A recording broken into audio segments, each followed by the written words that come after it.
Assalamualaikum warahmatullahi wabarakatuh. Balik lagi sama saya, Sigit NTS.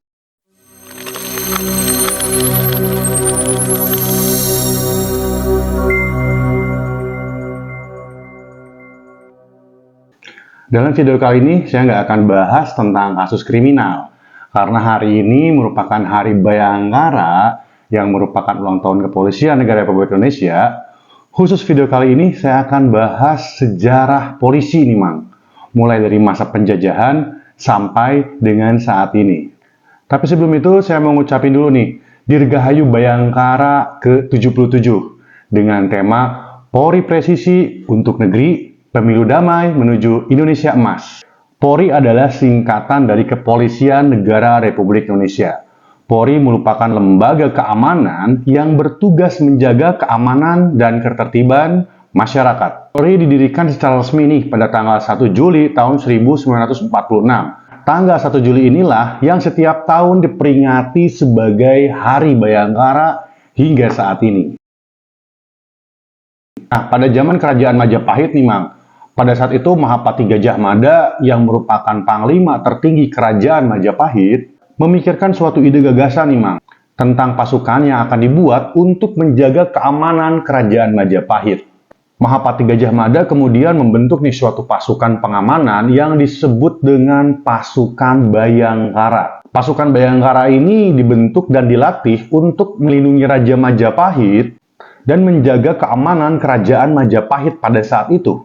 Kemudian pasukan Bayangkara ini dilatihkan nih beberapa keahlian silat, menggunakan pedang, golok, keris, dan tombak. Pasukan Bayangkara pertama atau perintis itu berjumlah 15 orang dan berada langsung di bawah komando Mahapati Gajah Mada. Pada masa kolonial Belanda, pembentukan pasukan keamanan diawali oleh pembentukan pasukan-pasukan jaga yang diambil dari orang-orang pribumi untuk menjaga aset dan kekayaan orang-orang Eropa di Hindia Belanda pada waktu itu. Pada tahun 1867, sejumlah warga Eropa di Semarang merekrut 78 orang pribumi untuk menjaga keamanan mereka. Wewenang operasional kepolisian pada saat itu ada pada residen yang dibantu oleh asisten residen. Reichspolizei dipertanggungjawabkan pada Prokureur Jenderal atau Jaksa Agung. Pada masa Hindia Belanda, terdapat bermacam-macam bentuk kepolisian, seperti Veldpolizei atau polisi lapangan, Standpolizei atau polisi kota, Kulturpolizei atau polisi pertanian, Bestuurpolizei, polisi pamong praja, dan lain-lain. Sejalan dengan administrasi negara waktu itu, pada kepolisian juga diterapkan perbedaan jabatan bagi bangsa Belanda dan bangsa pribumi. Dan pada dasarnya bangsa pribumi ini tidak diperkenankan nih menjabat hoofdagent atau bintara, inspektur van polisie, dan komisaris van politie. Untuk pribumi selama menjadi agen polisi diciptakan jabatan seperti mantri polisi, asisten wedana, dan wedana polisi. Kepolisian modern Hindia Belanda yang dibentuk antara tahun 1897 sampai 1920 adalah merupakan cikal bakal dari terbentuknya Kepolisian Negara Republik Indonesia saat ini. Kemudian di masa pendudukan Jepang nih, Mang, Indonesia mengalami masa kependudukan Jepang selama 3 tahun. Selama kependudukan Jepang, kepolisian masih beroperasi ini, tetapi dengan struktur organisasi dan tugas yang berbeda. Pada masa pendudukan Jepang, polisi bertugas menjaga keamanan dan ketertiban sesuai dengan kebijakan dan aturan yang ditetapkan oleh pemerintah Jepang. Tugas utama polisi pada saat kependudukan Jepang adalah menjaga ketertiban masyarakat, menangkap dan mengusut pelaku kejahatan, dan menjalankan tugas-tugas administratif yang ditugaskan oleh pemerintah Jepang. Selain daripada itu, polisi juga harus membantu Jepang dalam menjalankan berbagai kegiatan militer di Indonesia, seperti mendukung operasi militer Jepang dan membantu dalam pengamanan wilayah Indonesia. Pada saat itu, bentuk kepolisiannya bernama Tokubetsu Keisatsutai, atau pasukan polisi istimewa yang menjadi cikal bakal Polri pada saat ini.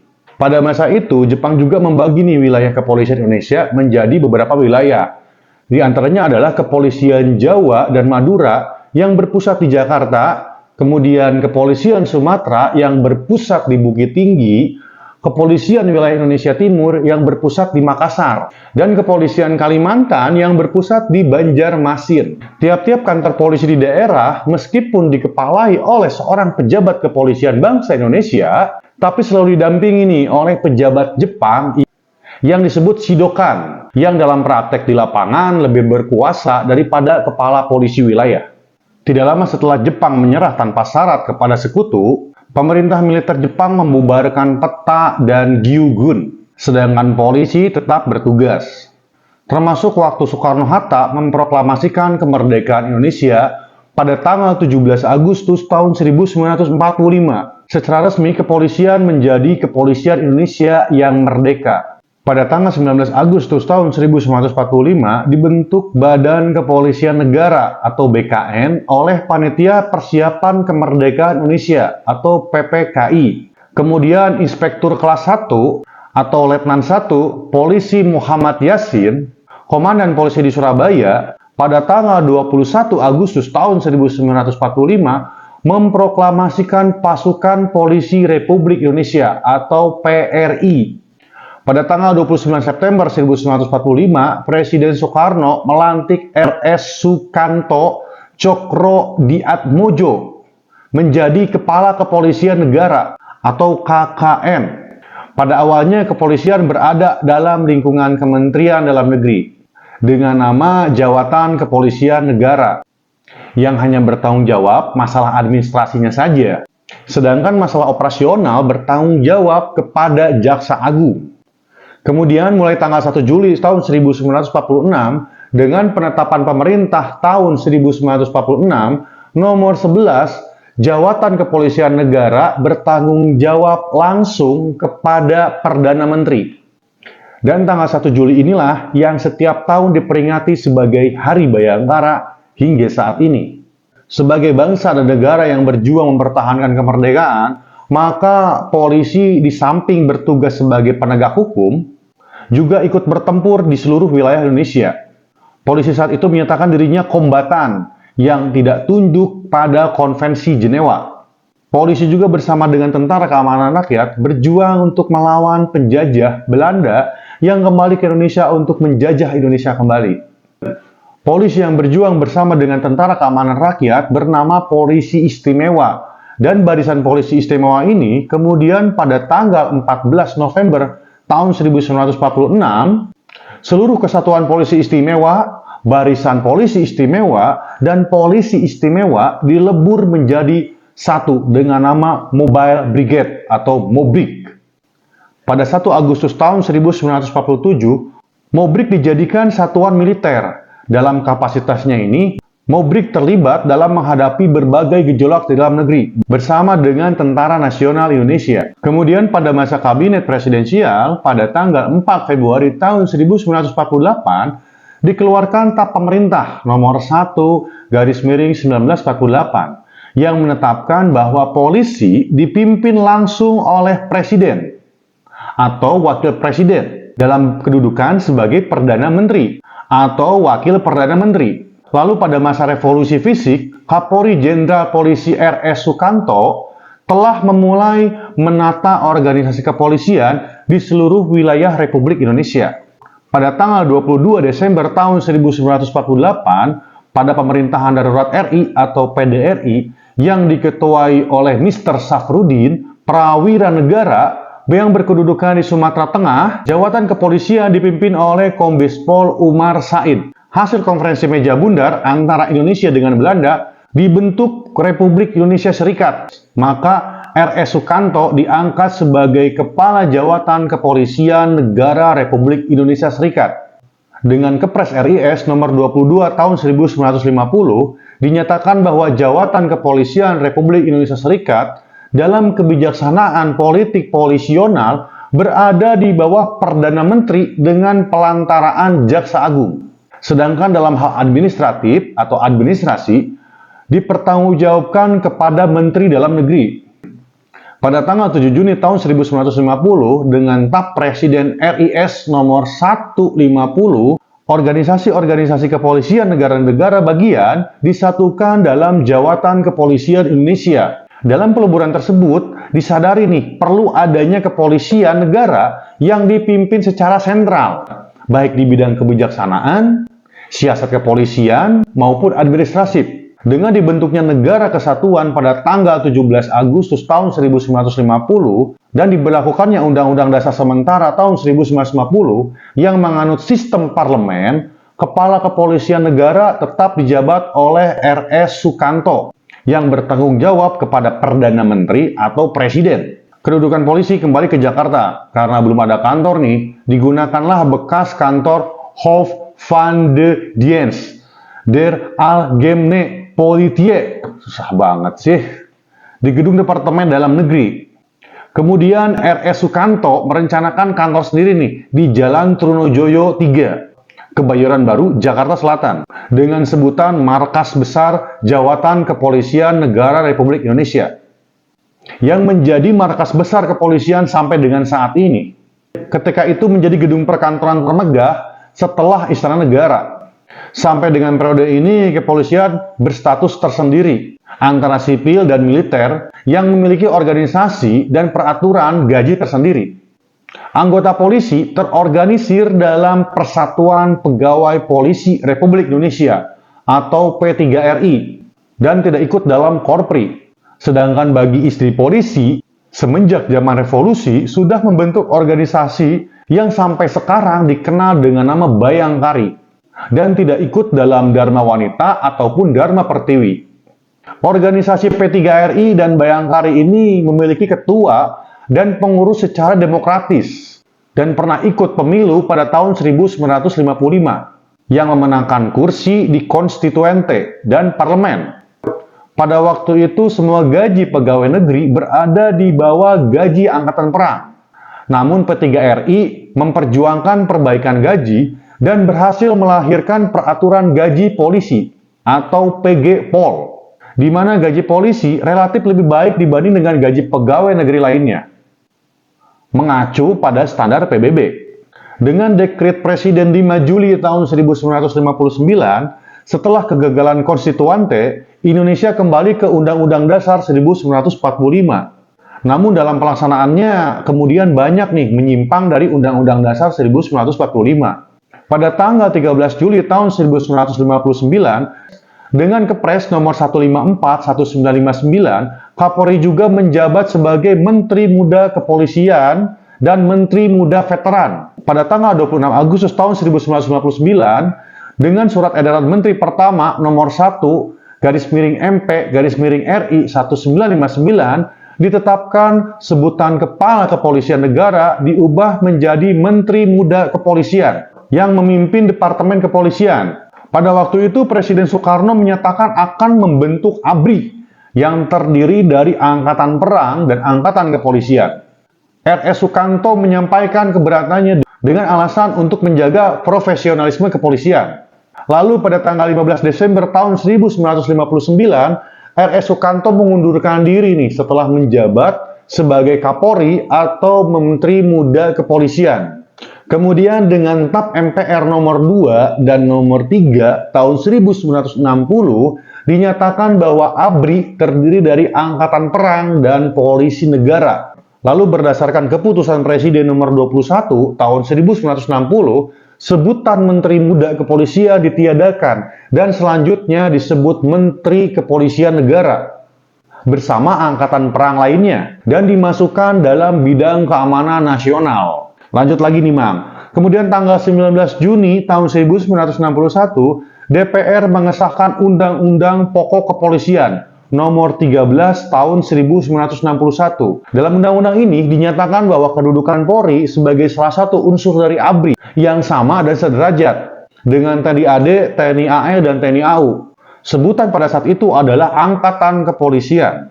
Dengan Kepres nomor 93 tahun 1962, Menteri Kepolisian Negara, Menteri Kasat, Menteri Kasal, Menteri Kasau, Menteri Jaksa Agung, dan Menteri Urusan Veteran dikoordinasikan oleh Wakil Menteri Pertama Bidang Pertahanan Keamanan.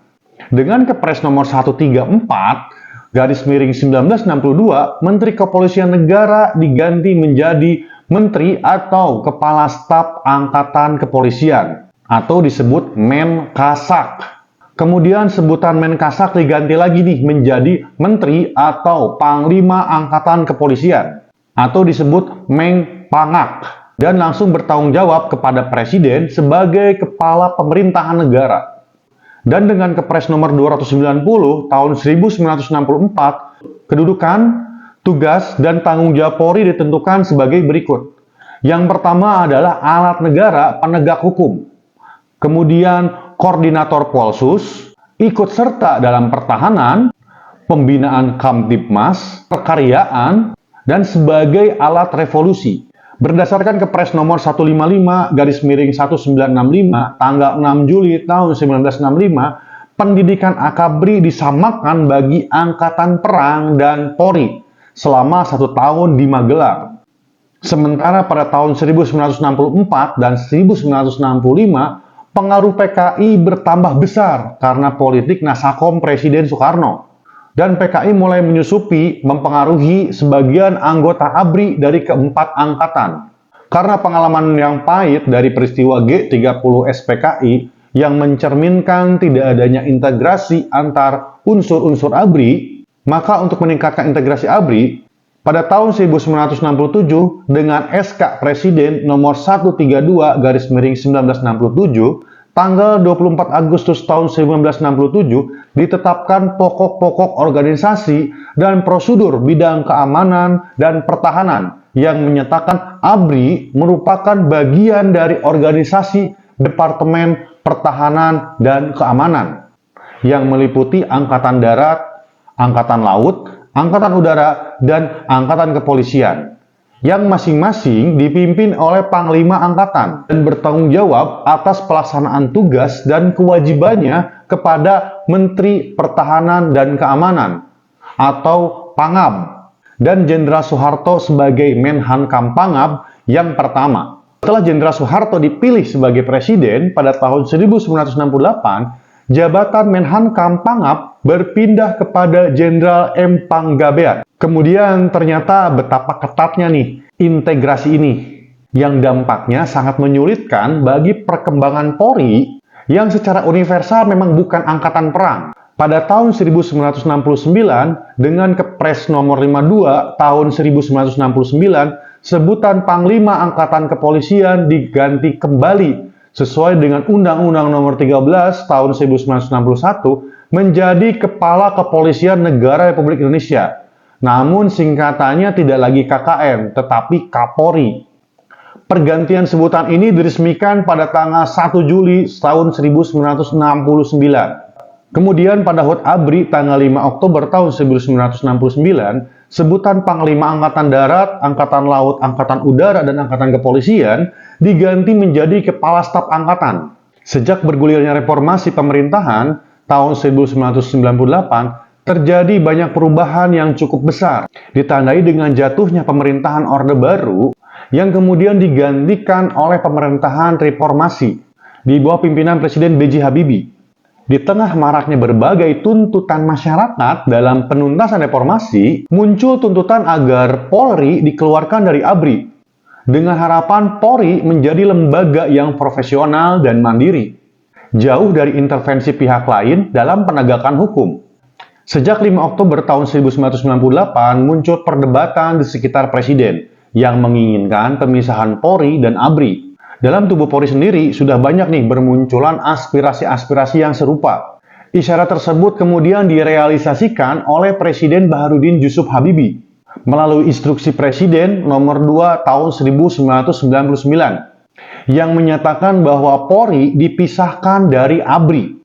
Upacara pemisahan Polri dari ABRI dilakukan pada tanggal 1 April tahun 1999 di lapangan upacara Mabes ABRI di Cilangkap, Jakarta Timur. Upacara pemisahan tersebut ditandai dengan penyerahan panji-panji Tribrata Polri dari Kepala Staf Umum ABRI, Letnan Jenderal TNI Sugiono kepada Sekjen Dephankam, Letnan Jenderal TNI Fahru Rozi. Kemudian diberikan kepada Kapolri, Jenderal Polisi Rusman Hadi. Maka sejak tanggal 1 April, Polri ditempatkan di bawah Dephankam. Setahun kemudian, keluarlah TAP MPR nomor 6 tahun 2000. serta ketetapan MPR nomor 7/MPR tahun 2000 tentang peran TNI dan peran Polri. Kemandirian Polri berada di bawah Presiden secara langsung dan segera melakukan reformasi birokrasi menuju polisi yang mandiri, bermanfaat dan profesional. Pemisahan ini pun dikuatkan melalui amandemen Undang-Undang Dasar tahun 1945 yang dimana Polri bertanggung jawab dalam bidang keamanan dan ketertiban, sedangkan TNI bertanggung jawab dalam bidang pertahanan. Kemudian pada tanggal 8 Januari tahun 2002 diundangkanlah Undang-Undang Nomor 2 tahun 2002 tentang Kepolisian Negara Republik Indonesia oleh Presiden Megawati Soekarno Putri. Isi dari Undang-Undang Nomor 2 tahun 2002, selain pemisahan tersebut, Kapolri bertanggung jawab langsung kepada Presiden dibanding sebelumnya di bawah Panglima ABRI. Kemudian pengangkatan Kapolri yang harus disetujui oleh Dewan Perwakilan Rakyat dan dibentuknya Komisi Kepolisian Nasional untuk membantu Presiden membuat kebijakan dan memilih Kapolri selanjutnya. Kemudian Polri dilarang terlibat dalam politik praktis serta dihilangkan hak pilih dan dipilih. Kemudian harus tunduk dalam peradilan umum. Dari sebelumnya, polisi tunduk melalui peradilan militer. Internal kepolisian sendiri pun memulai reformasi internal secara besar-besaran nih, Mang. Dengan dilakukannya demilitarisasi kepolisian. Maksudnya adalah dengan menghilangkan corak militer dari Polri. Perubahan paradigma angkatan perang menjadi institusi penegak hukum dan keamanan yang profesional. Penerapan paradigma hak asasi manusia, kemudian penarikan fraksi ABRI, termasuk Polri dari DPR, dan perubahan doktrin-doktrin yang sudah dilakukan terdahulu. Kemudian dilakukan juga perubahan pelatihan dan tanda kepangkatan Polri yang sebelumnya sama dengan tanda kepangkatan dari TNI. Reorganisasi Polri pasca reformasi diatur dalam Perpres nomor 52 tahun 2010 tentang susunan organisasi dan tata kerja kepolisian Republik Indonesia. Selain kepolisian, pada masa reformasi juga banyak dibentuk nih lembaga baru yang bertugas untuk melaksanakan penegakan hukum dan pembuatan kebijakan keamanan, seperti Komisi Pemberantasan Korupsi, Badan Narkotika Nasional tahun 2009, Badan Nasional Penanggulangan Terorisme tahun 2010, dan Badan Keamanan Laut pada tahun 2014. Perwira aktif Polri dapat menjabat dalam lembaga ini, baik menjadi penyidik, pejabat struktural, sampai dengan pimpinan. Lembaga-lembaga tersebut nantinya berkoordinasi dengan Polri sesuai dengan tugas dan tanggung jawab masing-masing. Selain dari paradigma dan organisasi, sampai saat ini polisi pun berbenah perlahan-lahan mendisiplinkan dan meningkatkan integritas anggotanya. Mengingat pada masa reformasi, tidak sedikit nih anggota kepolisian yang terungkap ke publik melanggar kode etik profesi, bahkan terjerat hukum, seperti korupsi, suap, rekening gendut, narkoba, dan lain-lain. Selain kasus hukum, saling serang nih antara anggota Polri dan TNI di lapangan, dan ketegangan antar lembaga penegak hukum masih mewarnai nih perjalanan reformasi kepolisian. Dan sampai saat ini, Polri ini terus melakukan nih pembenahan internal demi institusi Polri yang lebih baik lagi, Mang. Oke, itu tadi, Mang, sejarah Polri mulai dari Kerajaan Majapahit, masa penjajahan Belanda, sampai dengan masa Jepang, dan sampai dengan saat ini. Semoga kepolisian negara Republik Indonesia menjadi lebih baik lagi dan lebih profesional ke depannya. Sehingga menjadi Polri yang presisi. Sekian video dari saya, thanks banget udah nonton sampai habis. Saya ucapin sekali lagi, selamat Hari Bayangkara ke-77. Polri presisi untuk negeri, pemilu damai menuju Indonesia emas. Wassalamualaikum warahmatullahi wabarakatuh.